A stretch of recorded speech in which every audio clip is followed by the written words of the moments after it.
मैं महिपाल सिंह, पर्यावरण सुरक्षा संघ से। हमारा सपना स्वच्छ हो, पर्यावरण अपना, हम सुखी रहें। इसलिए अगर जो एनवायरमेंट स्वच्छ है तो पर्यावरण की सुरक्षा हमारा प्रमुख ध्येय है। और ध्येय क्यों है?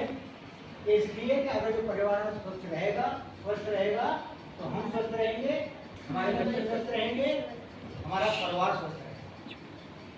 तो आज का जो टॉपिक रहेगा वो है environment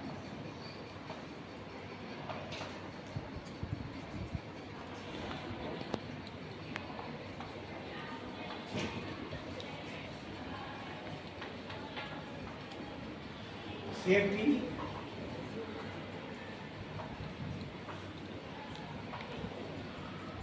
awareness, environment safety awareness, यानी कि पर्यावरण सुरक्षा जागरूक। ठीक है? तो ये इसकी क्यों जरूरत पड़ी? आप लोगों के बीच में मुझे आने की क्यों जरूरत पड़ी? आपको इसके लिए जागरूक करने की जरूरत क्यों? आज की जो स्थिति है वो ये है कि हमारे अकेले देश भारत में कैंसर के 14 लाख पेशेंट हैं। क्या? इस समय 14 लाख पेशेंट केवल भारत में कैंसर के। कितनी भयावह स्थिति है। हमारा जो भारत का जो नंबर आता है पॉल्यूटेड कंट्रियों में, जो प्रदूषित देशों में, वो 8वां नंबर है। और हमारी जो राजधानी है दिल्ली, इसका वर्ल्ड में जितनी बड़ी जो है कैपिटल्स हैं उनमें पहला नंबर पॉल्यूटेड जो है कैपिटल्स में है। पॉल्यूटेड शहरों में पहला नंबर दिल्ली है। बहुत भयावह स्थिति है, इससे बुरी स्थिति नहीं हो सकती। तो अगर जो पॉल्यूशन इस तरीके से बढ़ता रहा तो समस्याएं और बीमारियां बढ़ती हैं।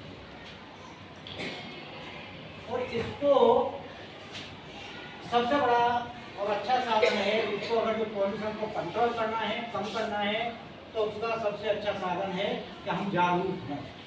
जब जागरूक होंगे जब भी कुछ कर पाएंगे। ठीक है? अगर जो हमें बीमारी का पता नहीं है उसका इलाज क्या करोगे? कुछ नहीं कर सकते। पहले बीमारी के लिए जानना होगा कि हमारी बीमारी क्या है और हमें ये बीमारी क्यों हुई है, उसका सोर्स क्या है, और उससे जब उसके बाद में उसकी दवा सोची जाती है। पहले बीमारी पैदा होती है, इलाज पैदा होता है। पहले बीमारी पैदा होती है, बाद में इलाज होता नहीं होता। जितने बार भी काम है पहले उसकी भूमिका बनती है काम को करने के लिए, रोकथाम के लिए। अगर जो किसी भी समस्या की रोकथाम करने की जरूरत पड़ती है तब जो संसाधन दिखाए जाते हैं उसकी रोकथाम के लिए, जब हो लेगा।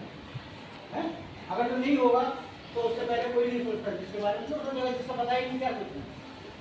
ठीक है?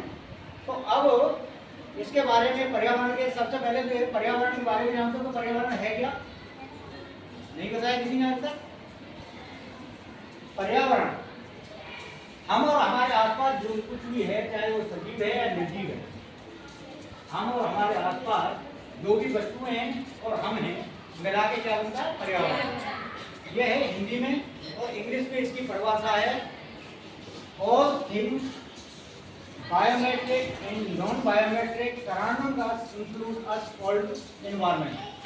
हम और हमारे आसपास सजीव निर्जीव जो वस्तुएं हैं वो क्या है? पर्यावरण। ये क्या है? पर्यावरण। पर्यावरण जो शब्द आता है तो पर्यावरण शब्द का अगर जो ऐसे वो करेंगे संधि विच्छेद एक तरीके से, तो क्या बनेगा? प्राकृतिक आवरण। प्राकृतिक आवरण जहाँ आ जाता है तो प्राकृतिक शब्द क्या है? प्रकृति से बना है। प्रकृति क्या है? प्रकृति से बना है। प्रकृति की जो परिभाषा है, प्रकृति की परिभाषा है प्रकृति पंच तत्व का एक समन्वय है। वो पंच तत्व कौन कौन से हैं? भूमि, गगन, वायु, अग्नि, नील। इन पंच तत्वों से मिलकर के प्रकृति का निर्माण होता है। अगर जो इनमें से एक भी अवयव को हटा दिया जाए, एक भी तत्व को हटा दिया जाए तो प्रकृति यानी जीवन का। और इंग्लिश में इसकी जो डेफिनेशन है, the nature is the combination of 5 acids, soil, water, fire and space. यानी जो 5 तत्व हैं वही 5 तत्व हैं, उनसे मिलके जो है जो कॉम्बिनेशन है उनका एक समन्वय है, वो क्या है प्रकृति। समझ गए?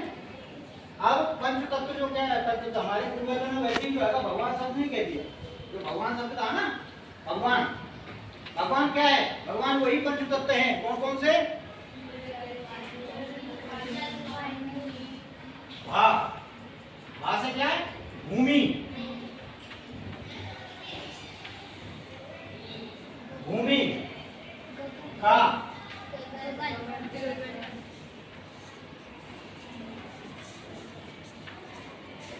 भा वायु, हा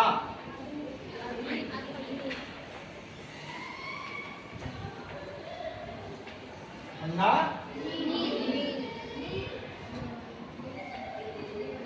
तो इतने अगर जो शब्दों को कहा जाए तो भूमि, गगन, वायु, अग्नि, ऐसा ना बोल के तो हमारे जो ऋषि मुनि थे उन्होंने एक दूसरा का नाम दे दिया, क्या?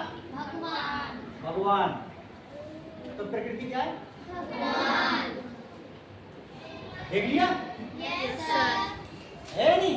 Yes sir.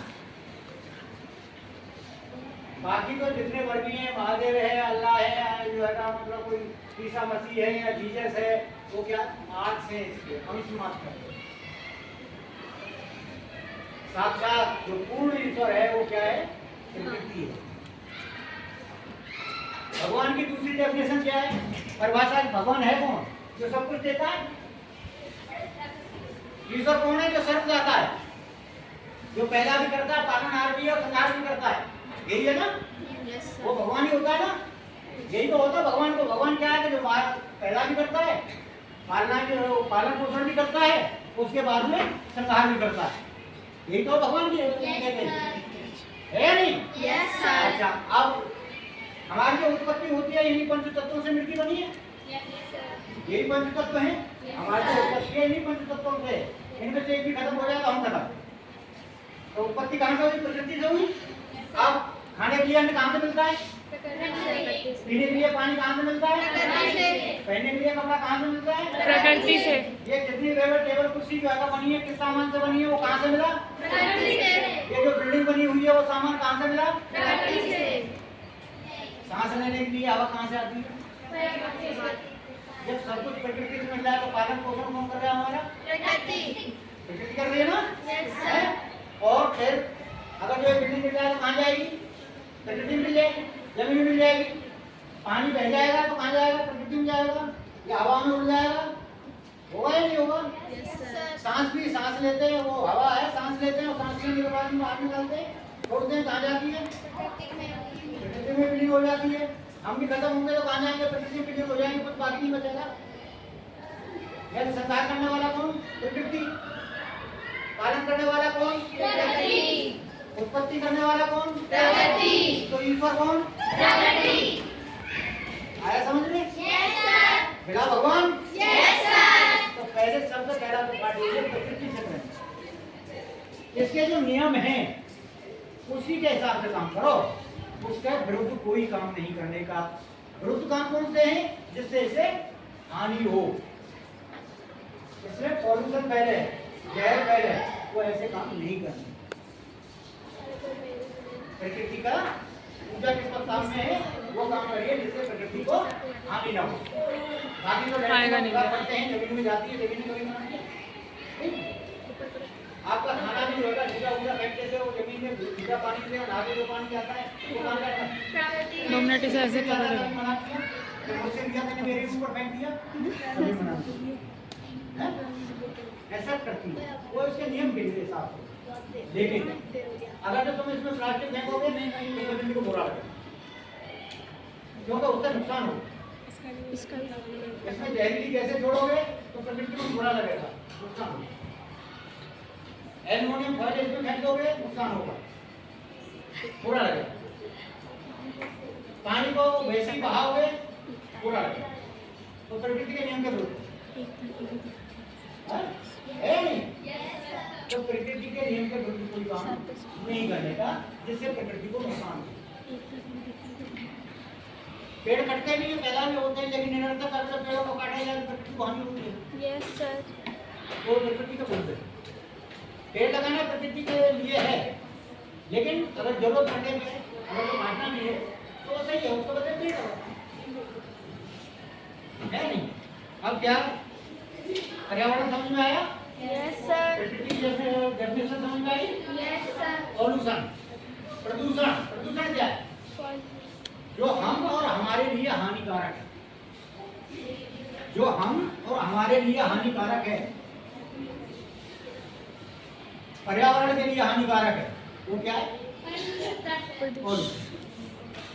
किस तरीके से हानिकारक है? अगर जो इन चीजों को अगर पॉल्यूटेड होंगी, ये चीजें, पीने का पानी, जमीन, हवा सांस लेने के लिए, अगर जो इनमें ज्यादा प्रदूषण फैल जाएगा, इनमें जहर फैल जाएगा, तो वो पॉल्यूशन हो जाएगा। और पॉल्यूशन क्या है? वो हमारे लिए हानिकारक हो जाएगा। जहर की परिभाषा समझिए, कभी बताया किसी जहर क्या है? अच्छा कोई बताओ जहर होता क्या? बताओ कोई, जहर क्या होता है? जानते हो जहर क्या होता है? क्या होता है जहर? यही कहते हैं कि जिसे खा के मर जाए, जिसे पी के मर जाए, वो जहर कहते हैं ना। लेकिन बेटे जहर की डेफिनेशन नहीं, कुछ नहीं, ऐसा नहीं है।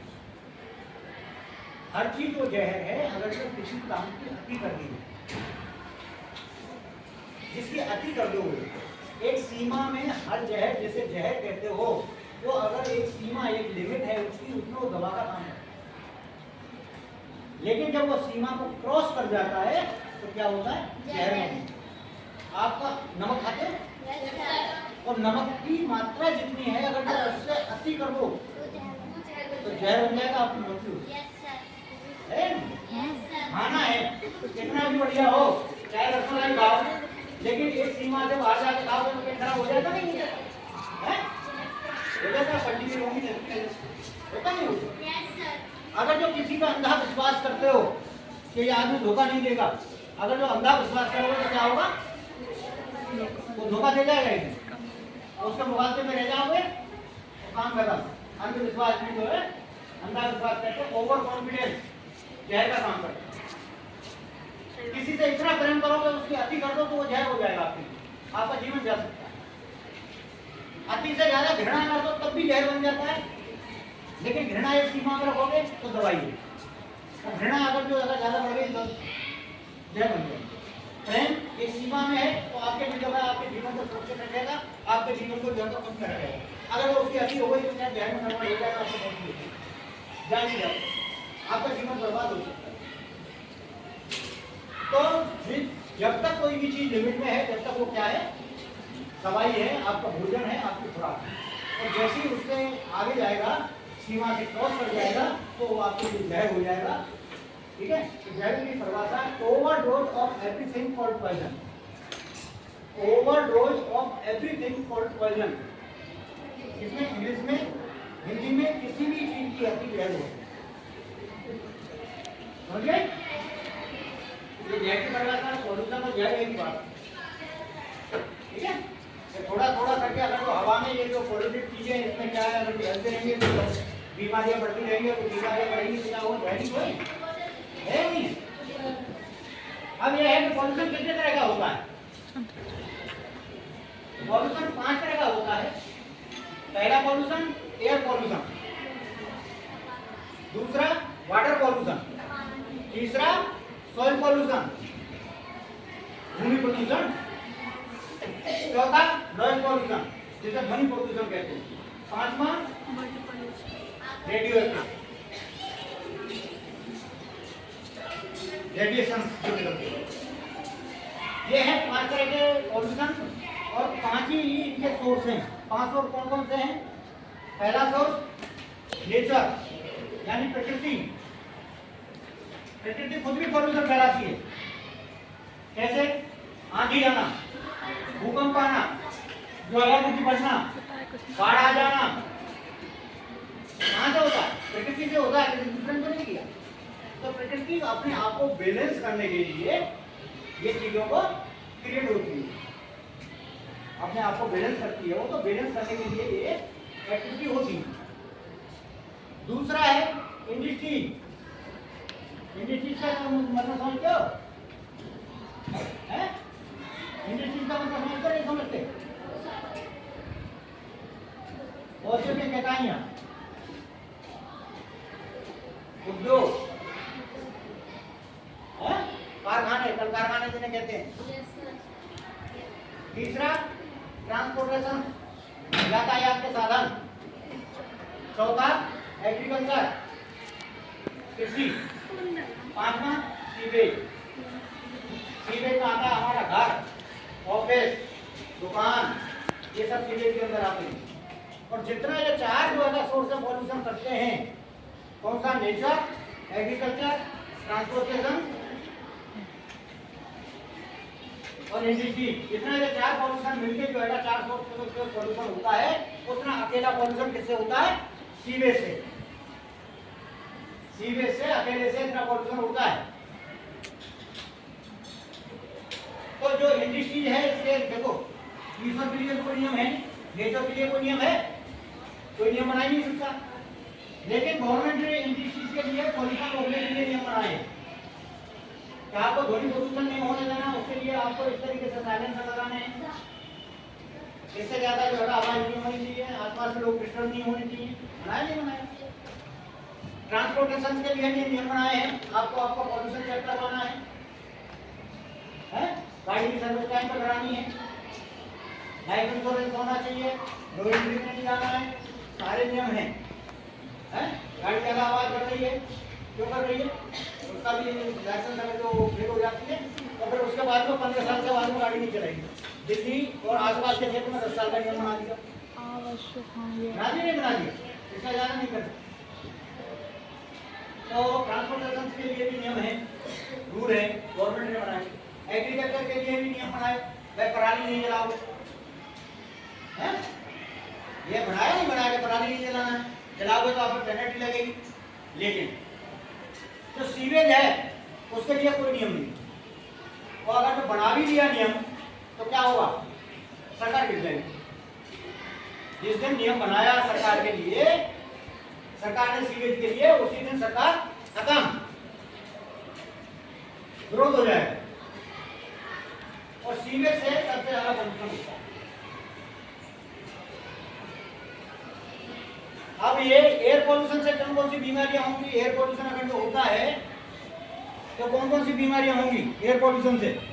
फेफड़ों से रिलेटेड जितनी बड़ी बीमारियां हैं, यानी कि आपके फेफड़ों से संबंधित जितनी बीमारियां हैं वो सारी किससे होती है? एयर पॉल्यूशन की वजह से। टीबी, दमा, खांसी, कैंसर, जो फेफड़ों के कैंसर होते हैं, हृदय के कैंसर होते हैं, ये कहाँ से होते हैं? एयर पॉल्यूशन से। आंखों का कैंसर, नजरें कमजोर हो जाना, ये सब किसकी देन है? Air pollution. दूसरा वाटर पॉल्यूशन। वाटर पॉल्यूशन से क्या होता है? वाटर पॉल्यूशन से जितनी भरी लीवर से रिलेटेड चीजें हैं, जो लीवर, जो हमारा लीवर है, इससे संबंधित, हाथों से संबंधित, पेट से संबंधित जितनी बड़ी बीमारियां हैं वो किससे? वाटर पॉल्यूशन की देन है, वो वाटर पॉल्यूशन की वजह से होता है। अब नॉइज पॉल्यूशन, ध्वनि प्रदूषण की वजह से कौन कौन सी बीमारियां? हार्ट अटैक, बहरापन, पागल होना, ये कहाँ के किससे हैं? हाइपरटेंशन, ये ध्वनि प्रदूषण की वजह से होता है। अब एग्रीकल्चर, एग्रीकल्चर की वजह से क्या क्या हो सकता है? एग्रीकल्चर भूमि प्रदूषण होता है। एग्रीकल्चर में जो हमने नियम बनाया इसके लिए पराली जलाने के लिए होता है, पॉल्यूशन नहीं होता, डिप्टी है, झूठ बोलते हैं लोग। पॉल्यूशन किससे होता है? जो फर्टिलाइजर और पेस्टिसाइड हम जमीनों में डालते हैं उसकी वजह से होता है। उससे वाटर पॉल्यूशन भी होता है और सॉइल पॉल्यूशन भी होता है और एयर पॉल्यूशन भी होता है। तीनों तरह का प्रदूषण उससे पैदा होता है। क्यों? फर्टिलाइजर,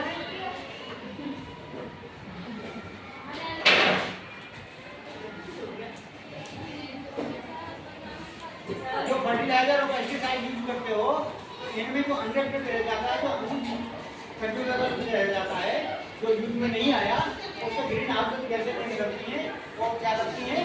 जो हमारे ओजोन की जो सूर्य से अल्ट्रावायलेट किरणें आती हैं जिससे बचाव करती है ओजोन परत, उसको डैमेज करती है। दूसरी जो एसिड रेन होती है वो जो है ना उसी वजह से होती है, समझ रहे हैं? दूसरा ये है अगर सॉइल पॉल्यूशन होगी तो एयर पॉल्यूशन भी होगा, वाटर पॉल्यूशन भी होगा। एयर अगर पॉल्यूशन होगा, पॉल्यूटेड होगी तो वाटर पॉल्यूशन भी होगा, सॉइल पॉल्यूशन भी होगा।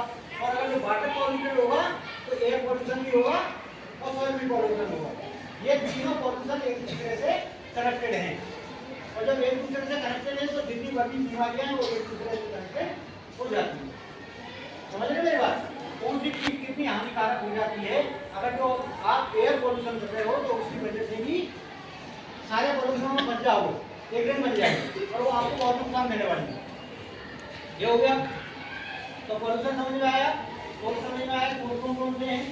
अब एक छोटा सा क्या अब है कंट्रोल की बात करते हैं। कंट्रोल कैसे किया जाए, कंट्रोल कैसे कर सकते हैं पोल्यूशन को? तो पहला तरीका है कंट्रोल करने का क्या कि जितना पेड़ लगा सकते हो उतना पेड़ लगाओ, जितना पेड़ लगा सकते हो उतने पेड़ लगाओ। छोटे पेड़ भी रहते हैं तुम्हारे पास में, जमीन नहीं है, लोग कहते हैं जमीन नहीं कहाँ लगाए। कुछ ऐसे पेड़ हैं जिन्हें आप घर में लगा सकते हो, अपने घर में भी पेड़ लगा सकते हो। तुलसी का पेड़ हर घर में होना चाहिए, गिरी का पान का पेड़ है वो तो अपने घर में लगा सकते हो। 24 आवर्स ऑक्सीजन जनरेट करता है, 24 घंटे ऑक्सीजन देता है। जैसे पीपल देता है ना 24 घंटे, वैसे उससे भी 24 घंटे ऑक्सीजन जनरेट होती है। एक छोटा सा पौधा है, कमरे में रख दोगे तब भी हो जाए। ये गमले में रख के कमरे में रख दो, हो जाए। उससे क्या है 7 दिन में एक दिन ज़्यादा छोटी सी बुद्धि 7 घंटे। लेकिन हरियाली बहुत सुंदर पौधा लगता है, बहुत अच्छा पौधा है वो, तो सुंदर भी लगता है। उसे आप घर में लगा कर रखिए। जितनी 24 घंटे में जितनी आप ऑक्सीजन कंज्यूम करते हो उतना वो अकेला पौधा ऑक्सीजन जनरेट कर देता है, यानी कि मेंटेन रखता है। यानी आपने जितना एयर में पोल्यूशन किया उतना पोल्यूशन उसने कंट्रोल कर दिया। 2 मिनट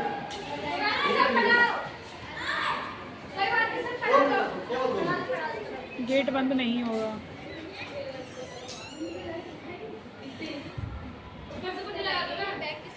सर का है। ओ सर आपने यहाँ पे क्यों रखा है? आप यहाँ पर रखो, इस पे रख दो ना।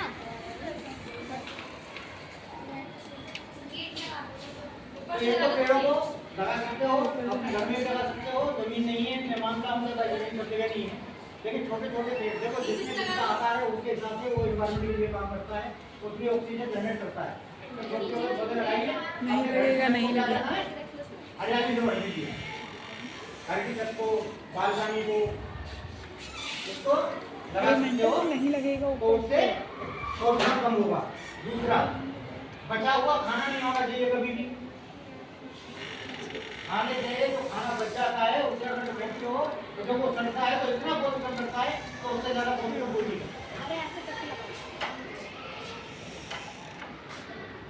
है ना?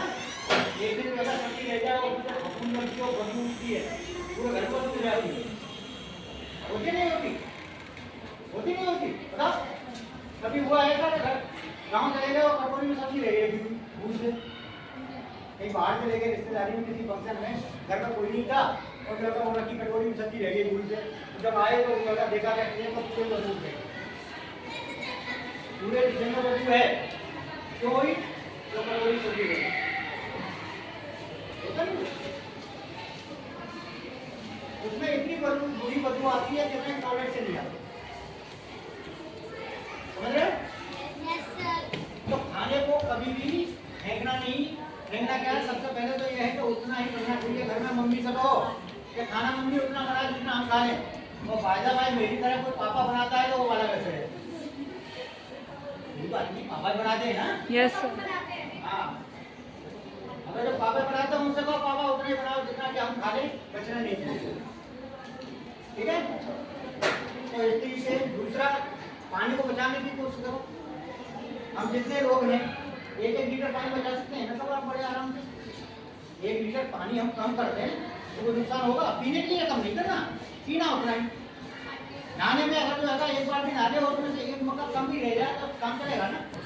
है? कपड़े धोने के लिए अगर तो 4 बाल्टी से धो रहे हो, वो उसमें 3.5 बाल्टी रह जाए, धुल जाएगी ना? धुलेंगे नहीं धुलेंगे? फर्श साफ कर रहे हो तो फर्श साफ करते हुए जो कपड़ा जो है ना, लास्ट में जो है ना कपड़े धोए हो तो पानी डालकर जो पानी का रह गया, जब कपड़े निकाले उससे बच गया पानी, उससे अगर जो खड़कोचिया जो है ना पोछा लगा दिया तो नुकसान हो जाए। पानी बच गया ये बाल्टी? बचा नहीं बचा? तो पानी को बचाने का, तो पानी बचाओगे तो क्या हो, नेचुरल रिसोर्सेज है, पानी की सेविंग होगी, पानी की सेविंग होगी तो एनवायरनमेंट के लिए फायदेमंद है।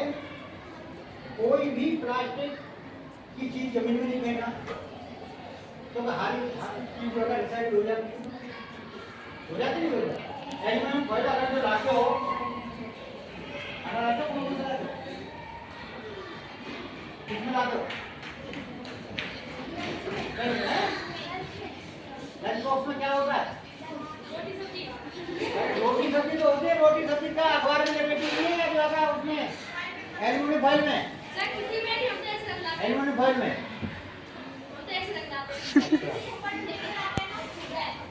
देखो ये एल्यूमिनियम फॉइल में खाना लपेट के लाना बुरी आदत नहीं है, उससे क्या खाने की सेफ्टी है, उसमें बैक्टीरिया नहीं फैला होगा, ठीक है। लेकिन उस एल्यूमिनियम फॉइल को बोरी बना के और डस्टबिन में फेंक दिया, जल्दी फेंक दिया तो नुकसान। उस एल्यूमिनियम फॉइल को ले जाइए घर, जाके साफ करिए और इकट्ठा करते रहिए। जब इकट्ठी हो जाए, आपको लगे कि हाँ आधा किलो 1 किलो हो गई है, तो उसे जो एल्यूमिनियम के बर्तन बेचने वाले हैं या कबाड़ी लोग हैं उनको बेच दीजिए। जितने का एल्यूमिनियम का रेट है उसका 70% को, यानी कि एल्यूमिनियम अगर 100 रुपये किलो है तो 70 रुपये किलो पे बेच रहा है, पैसा बचेगा। दूसरा एक शब्द आता है 3R मॉड्यूल कहते होते हैं, उसमें 3 R होते हैं, 3 शब्द हैं जो R से शुरू होते हैं। पहला रिड्यूस, दूसरा रीयूज और तीसरा रिसाइकल। अब ये देखो, पहले जो चीज आप यूज कर रहे हो उसमें कमी लाओ, उसमें कम करो अगर तो कर सकते हो तो, और जितना प्लांट मिल जाता है कम मिल जाता है। अब ये बुक है, आपको या तो आपने खरीदी या स्कूल से मिली वाला विषय है। अगर जो आपको ये किताब है आपके पास, किताब से आपका सिलेबस खत्म हो गया, आपने ये क्लास कंप्लीट कर ली, क्वालिफाई करे हुए, तो इस किताब को क्या करना है, दूसरे को देना है।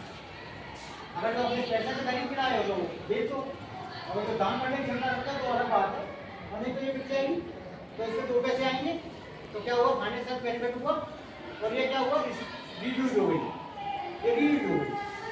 तो रिड्यूस हुई तो रिड्यूस भी हुई, रिड्यूस क्यों हुई, जो नहीं खरीदने वाला था उसको कम गया, तो 2 R हो गए। तीसरा R रिसाइकिल, जब ये लगाइए किताब बिल्कुल फट गई, अब ये दूसरे का पढ़ने लायक नहीं है, तो क्या करना है, इसे कबाड़ी को दे दीजिए तो इसको 2 पैसे देगा वो, और कागज क्या हो जाएगा, रिसाइकिल हो जाएगा, दोबारा कागज मिल जाएगा।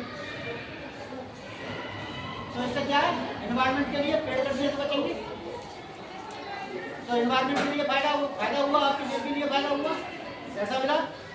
तो एनवायरनमेंट के लिए सोचोगे तो आपका फायदा होना ही होना है। देखो सीधी सी बात है, आपको सोचना क्या है, अपने आप को ज्यादा उन रास्ते निकल आएंगे।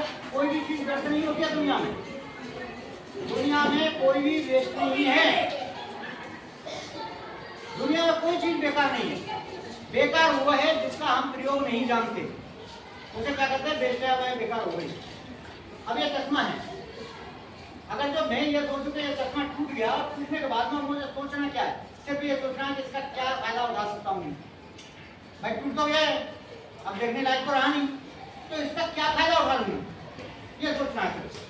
जब ये सोचना शुरू कर दोगे तो दिमाग में आएगा, यार इसमें से गिलास तो निकल गया, और अरे गिलास भी प्लास्टिक का है और ये भी प्लास्टिक का है, इसे रिसाइकिल के लिए भी जो कबाड़ी तोड़ेगा इसको तो 2 लाख उसको देगा, इसका देगा ना, तो मुझे क्या फायदा हुआ, जो बेचा वो फायदा हुआ, और जब ये बेचा तो ये जमीन में जाने से बच गया, तो एनवायरनमेंट को भी फायदा हुआ और मुझे भी फायदा हुआ। जब इस चीज को सोचोगे तो प्रकृति से अपने आप प्रेम हो जाए। समझ रहे बात, कोई भी प्लास्टिक का एक टुकड़ा भी जमीन में नहीं जाना चाहिए, एल्यूमिनियम फॉइल एक जमीन में नहीं जाना चाहिए। थर्मोकोल जो यूज कर रहे हो करना बंद कर दो, क्योंकि उसका कोई इलाज नहीं है।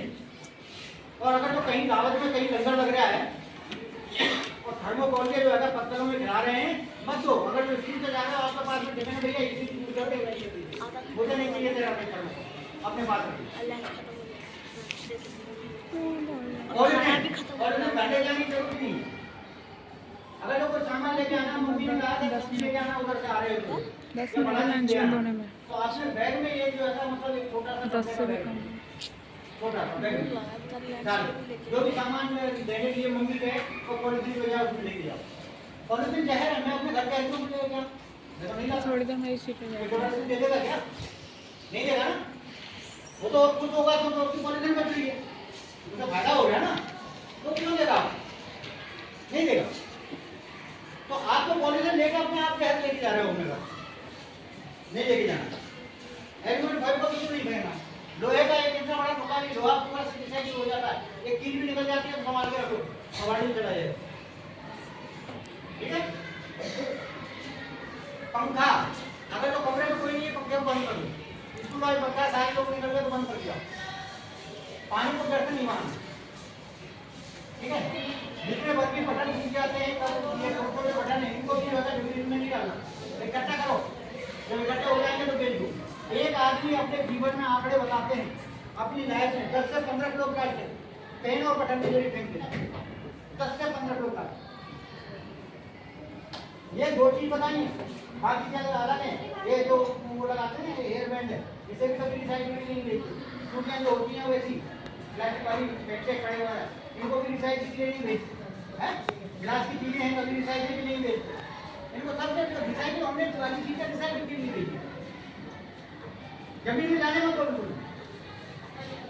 ठीक है। तो जहर से बचने का साधन आपके पास है, कंट्रोल कैसे किया जाए इसी तरीके से होता है।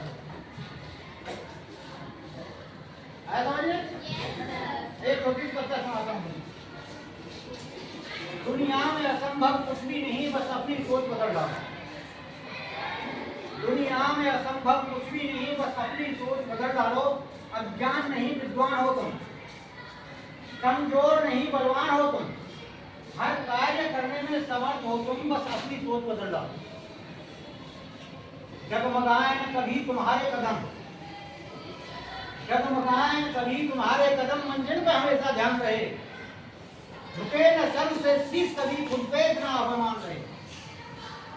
हर मंजिल आसान है फिर बस अपनी सोच बदल डालो। वर्षा का हर कण अपने को कुछ समझ लेता, वर्षा की हर बूंद अपने को कुछ समझ लेती, क्या कभी समंदर भर पाता? वर्षा की हर बूंद अपने को कुछ समझ लेती, क्या कभी समंदर भर पाता? पत्थर का हर कण अपने को कुछ समझ लेता, क्या अड़े हिमालय रह पाता? तिनके तिनके में शक्ति है, बस अपनी सोच बदल डालो। ऑलवेज बी पॉजिटिव, सकारात्मक सोच रखो, नेगेटिव सोच बिल्कुल मत रखो। सब कुछ कर सकते हो। अगर जो 100% की वो बना रही है 100% जाना तो 100% लाओ, लेकिन सोच होनी चाहिए कि जब 100% की आशा करके बैठे हो तो हर क्वेश्चन को सॉल्व करना है। नहीं आ रहा आंसर तो किसी से पूछोगे, लेकिन पूछोगे, दिन रात स्टडी करोगे, लेकिन लेके आओ। लेकिन जब सोच लिया गया नहीं तो लाइन तो मेहनत कीजिए। देखो हर इंसान के अंदर, हर चीज के अंदर, हर वस्तु के अंदर दोनों चीजें होती हैं, नेगेटिव और पॉजिटिव दोनों एनर्जी होती है। नेगेटिव एनर्जी की जो प्रॉपर्टी है वो ये है कि वो सेल्फ एक्सप्लोरेटरी है, उसके लिए कुछ करने की जरूरत नहीं है। आपको बदनाम होना है, फेल होना है, पढ़ने की जरूरत नहीं, फेल हो जाओगे। बदनाम होना, उल्टा सीधा लड़ोगे, उल्टे सीधे बोलोगे, उल्टे सीधे काम करोगे, बदनाम हो जाएगा, कुछ और काम करने की जरूरत नहीं है। लेकिन अगर जो अच्छे मार्क्स आने, अच्छी जगह जो है कोई नौकरी करना है, अच्छा बिजनेसमैन बनना है, तो उसके लिए क्या करना पड़ेगा? मेहनत करनी पड़ेगी। अब जो नेगेटिव चीजें आपके अंदर कोई कमजोरी है, कोई सवाल नहीं आ रहा, कहीं कोई किसी भी सब्जेक्ट में नहीं समझ में आ रहा है, टीचर से कहो बताएंगे, उनसे समझ नहीं आ रहा है दूसरे से पूछ के बताएंगे, अपने दोस्तों से पूछिए, दोस्त मतलब अपने जो दूसरे क्लास में लोग हैं, क्लासमेट उनसे पूछिए, आपके जो सीनियर क्लासमेट हैं उनसे पूछिए। और कोई ऐसी चीज है जिसे आप इनसे सबसे शेयर नहीं करते, गंदी से गंदी हो, अपने मम्मी से शेयर करिए, पापा से शेयर करिए, पेड़ में कुछ नहीं रखोगे तो समाधान होगा, सोल्यूशन मिलेगा। पेट में दर्द है, अगर जो है डॉक्टर को नहीं बताओगे तो सही होगा? नहीं होगा। दवाई कब मिलेगी? जब बीमारी बताओगे। तो नेगेटिव चीजों को भी बाहर लेके आओ, और पॉजिटिव, अगर जो आपके अंदर टैलेंट है, आप सिलाई का काम अच्छा जानते हो, आपकी फोटोग्राफी में ज़्यादा अच्छी रुचि है, या आपकी स्पोर्ट्स में अच्छी रुचि है, तो उसे सामने लेके आओ, बताओ दूसरों को, बताओगे तो आपको उसमें मौके मिलेंगे, मौके मिलेंगे तो सफलता मिलेगी। तो नेगेटिव को अपने अंदर रोकना है ना पॉजिटिव को, दोनों चीजों को बाहर लेके आना। ठीक है, समझ में आए? Thank you.